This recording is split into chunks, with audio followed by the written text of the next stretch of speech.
This is Pumpkin Picking and Trick-or-Treating with the Kinks by me, Naileen Jones. This story contains over 1,500 iterations of words with K in all positions of words. The K is underlined, and it includes words with K in the initial, final, medial, blends, and multiple positions of words. And it's full of opportunities for bombardment, repetition, and carryover with real and nonsense words. Pumpkin Picking and Trick-or-Treating with the Kinks. The Kinks were particularly picky pumpkin pickers. So, exactly on the 31st of October, and as to be expected, the picky Kinks bickered while picking their perfect pumpkins from Pinky's pumpkin patch on Carnival Circle near the cornfield across from the creaky cottage next door. The Kink clan was excited to explore the colossal collection of pumpkins, which were stacked on countless tightly packed haystacks from which to seek their perfect pick. Clarice and Cole Kink selected pumpkins plucked specifically for baking pumpkin pie casserole from Uncle Ichabod's secret recipe book, unlike the Kink kids who picked them for carving creative creations. After careful consideration, angsty Victoria Kink, who was almost 16, picked a stocky, spherical pumpkin with a curlicue stem. To energetic Jack Kink, who was 6 3/4, the perfect pumpkin was curvy and covered in all kinds of imperfections, discolored, scratched, contorted, and kind of decomposed. Despite the fact that Catty Katrina Kink did, in fact, unquestionably think that Jack's picks were always tacky, she basically picked the wackiest pumpkin to the max for the pumpkin carving contest in which she would be competing the next day in her 2nd grade classroom at her scholastic school at Cranberry Court. Of course, Jack thought Katrina was kind of stuck up and that her picks were completely corny. But he was kind of okay with his kid sister Cordelia Kink's idea because she was the least picky Kink and couldn't care less how her pumpkin actually looked. Cordelia Octavia Kink, who was in kindergarten at Cobblestone Nook, could carve up any pumpkin she could carry. She cared more for scooping out the icky cavern of the pumpkins. Then she liked to decorate them to her heart's content. The Kinks packed their mix of pumpkins they'd picked into their cart, paid cash to the cashier at the checkout stand, and carted them off back to their Halloween-decorated condo. After coming back from Pinky's pumpkin patch, Clarice and Cole Kink, as was their custom, cooked their particular pumpkins in the kitchen. Meanwhile, the Kink kids clothed themselves in spookyish costumes, consumed a couple crisp caramel apples on sticks which had been set in a basket on the counter, and carved up their perfect pumpkins into creative jack-o'-lanterns. Victoria, whose costume was Cleopatra, the ancient Greek queen of Egypt, briskly carved a couple clever circles for optic crevices, a crooked X to mark the honker, and a grotesque mouth so her jack-o'-lantern could speak wickedly. She placed a color-changing candle in her pumpkin's core, put back the cap, and named it Punky. Jack dressed up as King Duke, a character from the coolest cartoon on cable network called The Kingdom of Kirkwood Castle. "Now that I'm a Celtic monarch," conspired Jack, clasping his scepter, "I will require a cavalcade of heroic knights to capture castles and rescue victims while I carve." While donning his kingly tunic, coat, cape, and crystal-encrusted crown on the crown of his head, Jack courageously stacked a column of pumpkins into a pumpkin stack using toothpicks to create a sickening creature, kind of like Frankenstein, with a carved-out stomach, complete with leaking pumpkin seeds. Katrina was costumed as a frisky cat with claws for clawing and whiskers for tickling. She artistically covered her pumpkin in decoupage using ticky-tacky, creating collages from photographic book covers, pictures in booklets, and junk mail she'd been carefully cutting out and keeping in her tracker keeper for weeks since October 6th. Cordelia, who was a cute, colorful caterpillar complete with a cocoon, stuck sequins she'd collected onto her pumpkin. Then she poked it with capped acorns, prickly peppercorns, aromatic cloves, and crafty macaroni, creating a sparkling spectacle. Once Clarice and Cole Kinks' pumpkin pie casserole was baked, the kids' jack-o'-lanterns were completely carved. While snacking on the crispy pumpkin casserole, Victoria, Jack, Katrina, and Cordelia Kink cleaned up the tablecloth from the catastrophic carving clutter. "Terrific!" Jack and Katrina proclaimed about the casserole at exactly the same time. "Jinx!" they both excitedly exclaimed as quickly as possible, jinxing themselves again. "You owe me a cloak," said Jack, who was a little quicker. Jack and Katrina's jokes tickled Cordelia, who snickered while snacking and smacking her lips. At dusk, Clarice and Cole Kink, now costumed, she as a wicked witch with crimped hair, crooked nose, sickly makeup, broomstick, and a magic wand for hexes, and he as an epic magical warlock with a book of magic and a tall walking stick with a crystal for casting spells. And the rest of the Kink clan picked up their candy-collecting containers and took a walk around their condo's cul-de-sac to tackle trick-or-treating. Victoria Kink used a wicker handbasket to collect her candy. Unlike Victoria, Jack collected candy in a plastic, pumpkin-like bucket. Katrina used a silky pillowcase with cuddled-up tuxedo kittens on it. Cordelia used a trick-or-treating sack she had decorated last week in her kindergarten craft class. First, the costumed Kink coven walked up to Mr. Crank's, their black light-lit next-door neighbor's cabin. They knocked on the door using his antique cast-iron door knocker, instead of using their knuckles for knocking. Clack, clink, clank, the door knocker knocked. "Trick or treat," called out the Kink kids exuberantly, yet cautiously. All was quiet until creak. Mr. Crank's door unexpectedly creaked as it opened, uncomfortably slacking.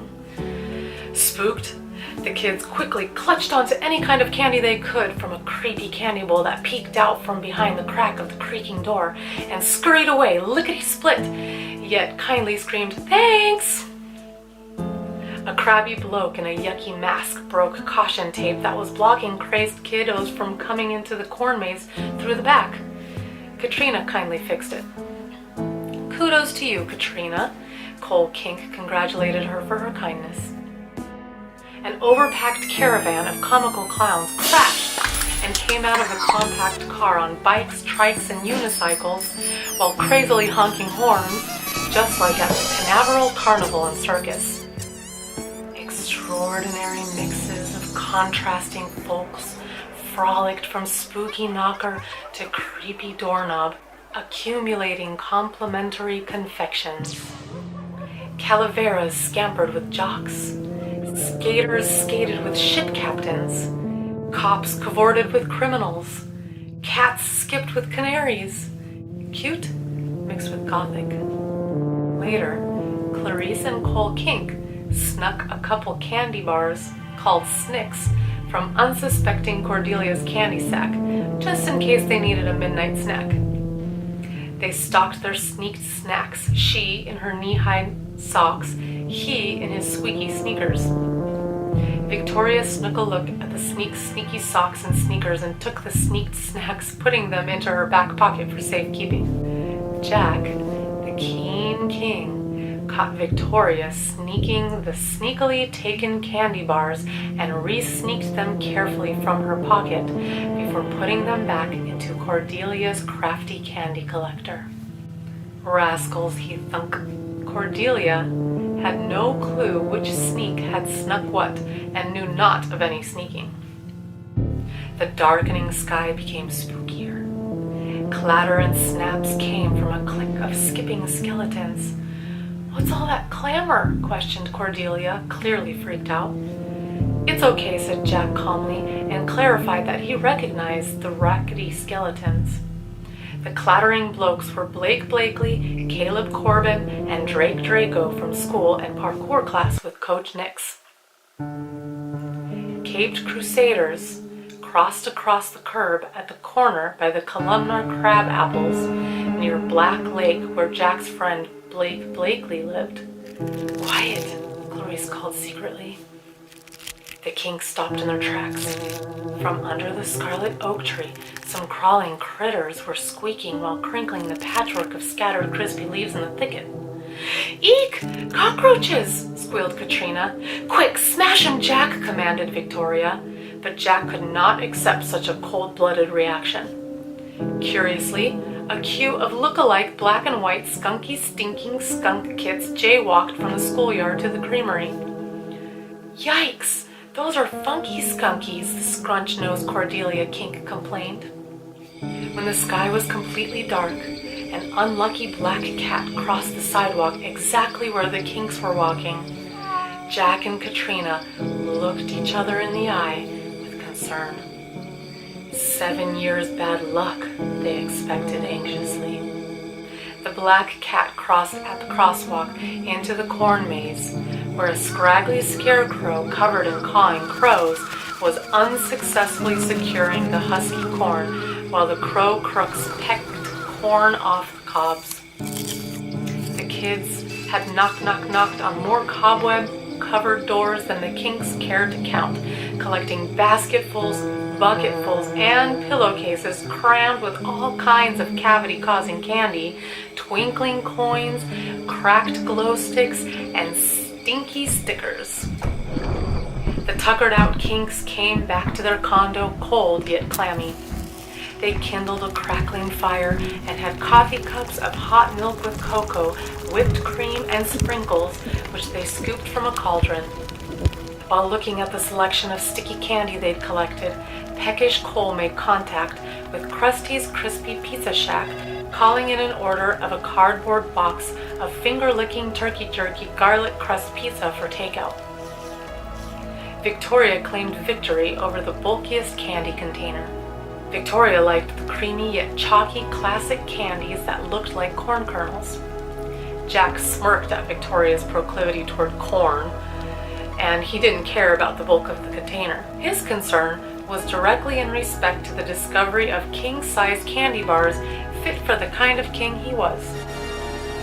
He craved candy that was cooler than Victoria's and Katrina's, like jaw-breaking jackhammers and clobber claws with chocolate and caramel-covered macadamia nuts. Katrina liked to lick suckers and uncurl black licorice curls. She clawed for chocolate-covered cookie kitty cats, of course. Cordelia could take any candy, even the ones other kids thought were yucky, like hard candies, cranberry cordials, and wax cookies. Cordelia clapped for Spectrum Skibbles, graham cracker scoopy snacks, and scarlet licorice twicklers. "Hiccup!" hiccuped Cordelia while contentedly crunching on her junk food. As the candles' wax sparkled and the kindling flickered, casting shadows on the Kinks' condo's staircase and grandfather clock, Cole, Clarice, Victoria, Jack, Katrina, and Cordelia Kink called it quits and tucked themselves in, hunkering down with bellyaches in their bunk beds with cozy blankets, sleep sacks, and clean pillowcases. The scarecrow's flock of crows' caws echoed in the darkness, and Cordelia cocooned herself in her comfy quilt. She wondered what could be lurking in her closet. Her quixotic question went unanswered as she escaped the subject and focused on how much she couldn't wait till Thanksgiving, which was coming up in 3 weeks. In a wink, she was coasting across the crimson polka-dotted fly agaric forest. Masked raccoons and spiky porcupines welcomed her kindly and took her to meet kooky Turkey Tom at Pine Cone Cove. The next day, the Kinks woke up bright and squirrely. Cordelia was especially excited to talk about their pumpkin carving, costume-clothed, spooky, trick-or-treating, candy-taking excursion with the kiddos in her kindergarten class at Cobblestone Nook. The end. The Kinks were particularly picked exactly on the 31st of October. Spherical pumpkin with a Q. She basically peed, and a grotesque mouse, extraordinary, accumulating complementary infections,